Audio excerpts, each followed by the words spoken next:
बहुत इंपॉर्टेंट सा टॉपिक लेके। This is Sudipta Kumar Nath from Kolkata. और आज जो मैं टॉपिक को लेकर आपसे डिस्कस करने वाला हूँ, वो जो टॉपिक है वो माइंड ब्लोइंग टॉपिक है। और एक चीज़ मुझे बताइए कि आप ज़्यादा डेस्टिनी के ऊपर बिलीव करते हैं या अपने हार्डवर्क और अपने इफेक्टिवनेस के ऊपर? ये आंसर बहुत कम लोग दे सकते हैं, और जो लोग दे सकते हैं बहुत प्रॉपरली क्लैरिटी के साथ, वो लोग लाइफ में अपने गोल को लेके बहुत क्लैरिफाइड है। और वही क्लैरिफिकेशन के लिए आज मैं मेरा ये सेशन लाया हूँ। और ये सेशन के अंत तक अगर आप अच्छे तरीके से इस सेशन को समझने की कोशिश करिएगा तो अंत तक आपको ये क्लैरिटी आ जाएगा कि आप अपने डेस्टिनी के ऊपर ज़्यादा बिलीव करेंगे, ये अपने खुद के एफर्ट के ऊपर, अपने खुद के क्रेडिबिलिटी के ऊपर और अपने खुद के क्या है क्वालिटीज के ऊपर। सो आइए, आज का जो टॉपिक है उस टॉपिक का जो नाम है वो मैं रिवील करने जा रहा हूँ। और ये जो टॉपिक है ये आपको बहुत ही अच्छा लगेगा और आपको बहुत अच्छा पसंद भी आएगा।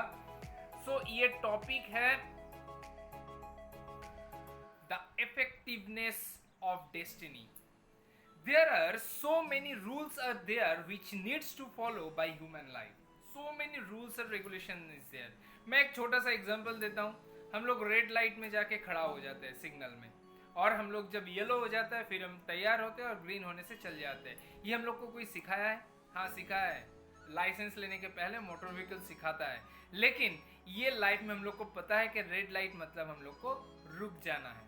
सो this is one of the rules of our life, so which needs to follow by human life। इस तरीके से सैकड़ों है, बहुत सारे रूल्स रेगुलेशंस है जो कि हम लोग फॉलो करता है और फॉलो करते हैं, या उसको ऐसे ही हम लोग जाने देते हैं। सो वो फॉलो नहीं करने से क्या हो सकता है और फॉलो करने से क्या हो सकता है, आइए उसको लेकर डिस्कस करते हैं। Law of cause and effect persist. Definitely आपके हर एक एक्शन का रिएक्शन जरूर होगा, ये नियम है, ये साइंस भी इसको प्रूव कर चुका है।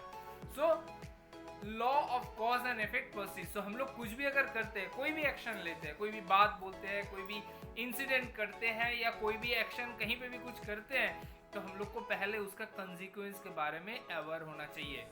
अगर हम लोग अवेयर होंगे तभी हम लोग उसको सही तरीके से कर पाएंगे और उसका पोस्ट इफेक्ट भी हम लोगों को पता रहेगा।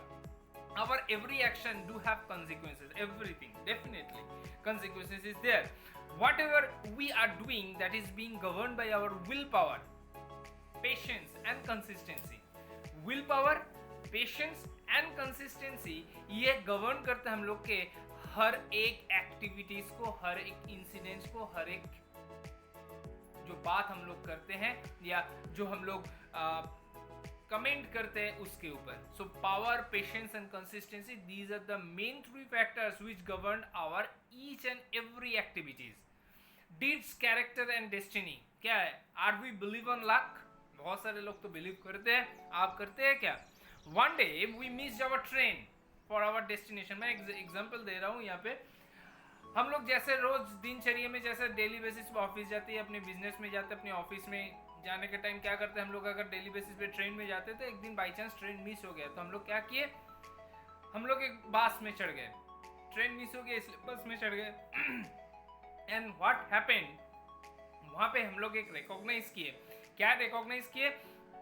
कि मेरे बगल में जो बैठा है वो मेरे स्कूल के बहुत पुराने एक दोस्त है, और जो पहले इस देश के कंट्री के बाहर था वो अभी कंट्री में आ चुका है। So is it luck?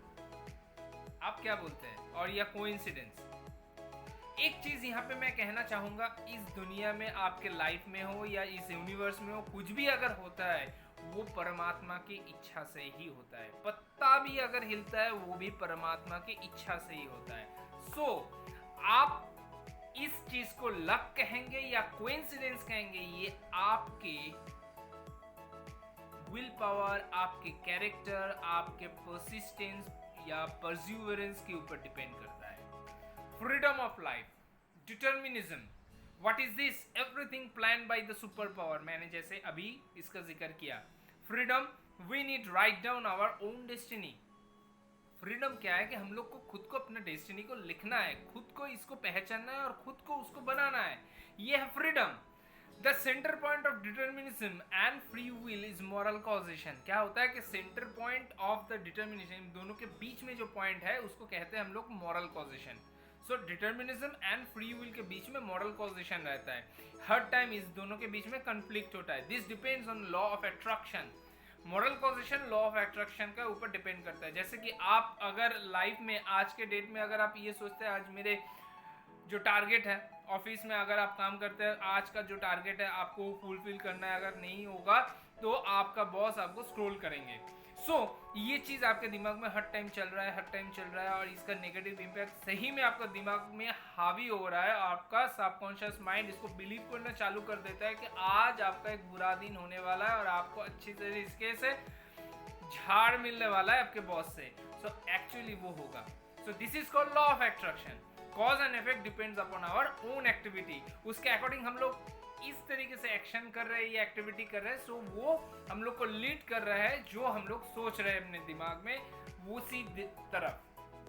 The science of self control. क्या है ये science of self control? Scientific discovery real impacts positively on us. Scientific जो डिस्कवरी है, एवरीथिंग, ये जो मोबाइल फोन हो गया, पहले पेजर था, अभी मोबाइल फोन आ गया, ये मोबाइल फोन का बहुत ज़्यादा इम्पैक्ट्स हम लोग के लाइफ में वो पॉजिटिव भी हो सकता है, नेगेटिव भी हो सकता है, ऐसा है।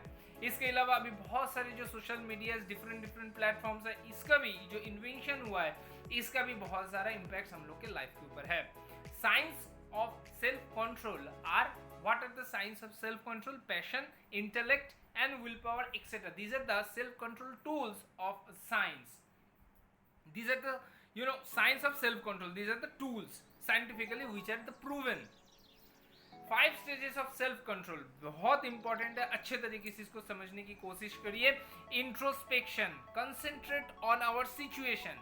किसी भी सिचुएशन में आज आप एक न्यू प्रोजेक्ट लेके काम शुरू कर रहे हैं और उसमें आपके अंदर थोड़ा घबराहट भी है, थोड़ा आपके अंदर शाइनेस भी है, और आप सोच रहे हैं कि इसका क्या कंसिक्वेंस हो सकता है। तो इस पर्टिकुलर टाइम में आपके दिमाग में क्या चल रहा है, क्या थॉट प्रोसेस चल रहा है, ये बहुत इंपॉर्टेंट है।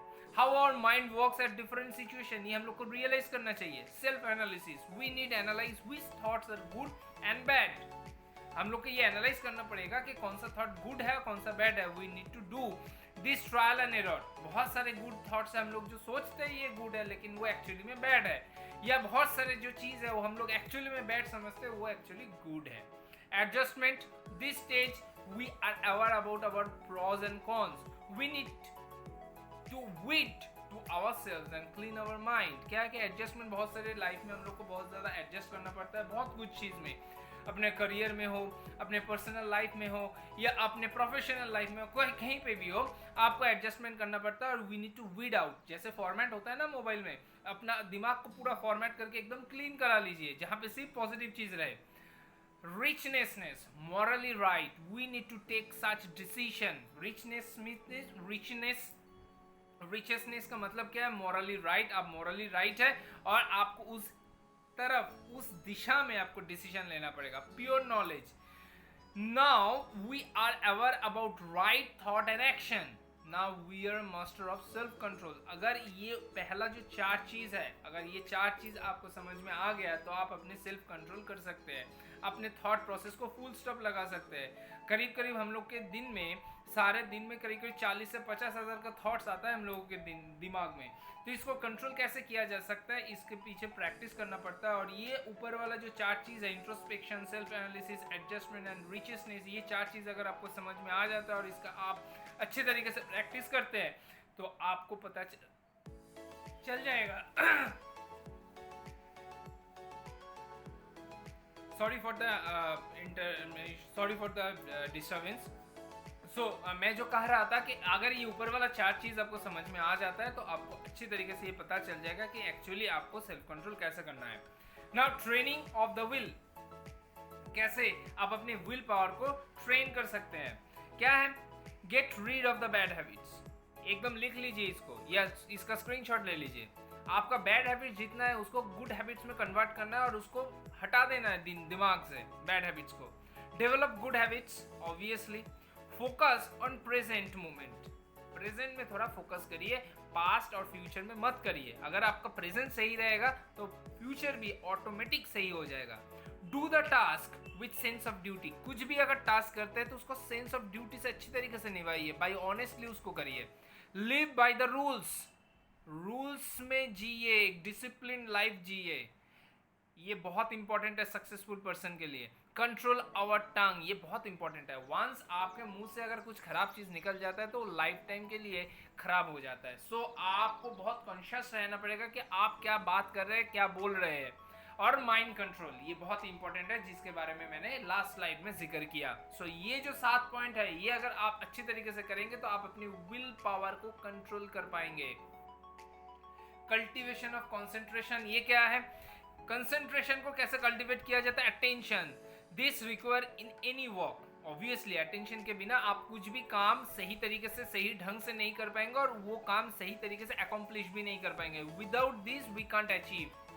Now contemplation, what is this? It is hard to get full concentration once it diverts. आप एक, मैं एग्जांपल देता हूँ, अगर आप आपके एग्जाम सर पे है और आप अच्छे तरीके से बुक रीड कर रहे हैं, आपके सिलेबस जो है उसको रीड कर रहे हैं, और आप मन सही से लगा नहीं पा रहे, कंसंट्रेशन सही नहीं हो रहा है, सो ये अटेंशन का ज़रूरत है उसको।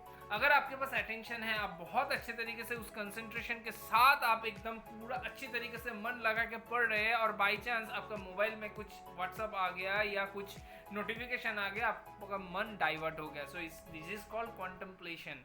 And third, activity in response, pure concentration fetches to productivity with full of energy. आप अगर ऐसे अपने आप को ट्रेन करते हैं कि फुल प्रोडक्टिविटी एंड एनर्जी के साथ एंड कंसंट्रेशन के साथ आप पढ़ाई कर रहे हैं, और बाकी ख्याल आपके मन में है ही नहीं, मोबाइल आपके दूसरे घर में है जिसका नोटिफिकेशन का अलर्ट आपको दिख नहीं रहा है, और आप एकदम इतने कंसंट्रेशन के साथ इसमें इसके अंदर उस पर्टिकुलर स्टडी के अंदर आप एकदम घुल गए हैं कि आपको और कुछ दुनिया में क्या हो रहा है उसका कुछ ख्याल भी नहीं है। ये है full of concentration, full of energy. This required practice. ये इतना आसानी से नहीं होता है, आपके मन में कुछ ना कुछ ख्याल आ जाता है, कहीं पे भी आप डाइवर्ट हो जाता है, कहीं पे खुजली हो जाता है, कुछ भी होता है। सो ये चीज़ अगर आप कर सकते हैं, ये प्रैक्टिस है, ये बहुत इंपॉर्टेंट है, तो आप लाइफ में बहुत कुछ कर सकते हैं, और concentration will be your at peak point. So this is all about our destiny. Hope these are the traits. मैं जो आपको इसके बारे में जो जिक्र किया, ये बहुत ही इंपॉर्टेंट है, और ये अगर आप प्रैक्टिस कर लेंगे और अपने लाइफ में अगर इसको इम्प्लीमेंट कर लेंगे, तो आप अपने लाइफ का जो डेस्टिनी है वो आप खूब कंट्रोल कर पाएंगे। अभी आप बताइए कि डेस्टिनी के ऊपर आपको बिलीव करना चाहिए, आपके खुद के ऊपर आपको बिलीव करना चाहिए? ऑब्वियसली आपके खुद के ऊपर। आप अगर आपकी ये खुद की ये ट्रेड्स जो है, इसको अच्छी तरीके से अगर कंट्रोल करके सही तरीके से सही दिशा में अगर आपको इसको ड्राइव करेंगे, तो आपका डेस्टिनी भी उसी तरफ जाएगा। सो ये चीज़ दिमाग में रखिए, लाइफ में अगर हम लोग कुछ पर्पस के लिए आया है, ये भी वन ऑफ द पर्पस। मैंने मेरा जो पर्पस वाला जो शो था, जो मेरा टॉपिक का था, जो सेशन था, वो एक बार अगर देखिएगा तो वहाँ पे मैंने इसका जिक्र किया था।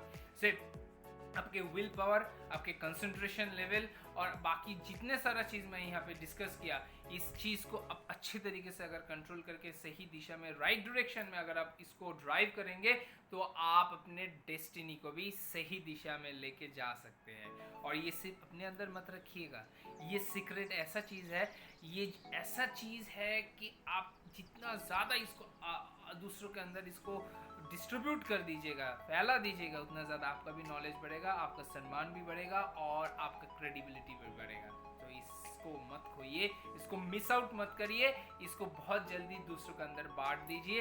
होप ये बहुत ही बेनिफिशियल हुआ आपके लिए, और आगे भी हम करते जाएंगे ऐसा। बहुत सारे टॉपिक्स, बहुत सारे रिक्वेस्ट आ रहे हैं मेरे पास, और मैं उसी रिक्वेस्ट के ऊपर ही ये काम कर रहा हूँ। बहुत अच्छा रहिए आप लोग, हैप्पी रहिए, हेल्दी रहिए, और बहुत अच्छे से लोगों को हेल्प करिए, कोऑपरेट करिए, नॉलेजेबल बनाइए। ओके बाय, आज के लिए थैंक यू।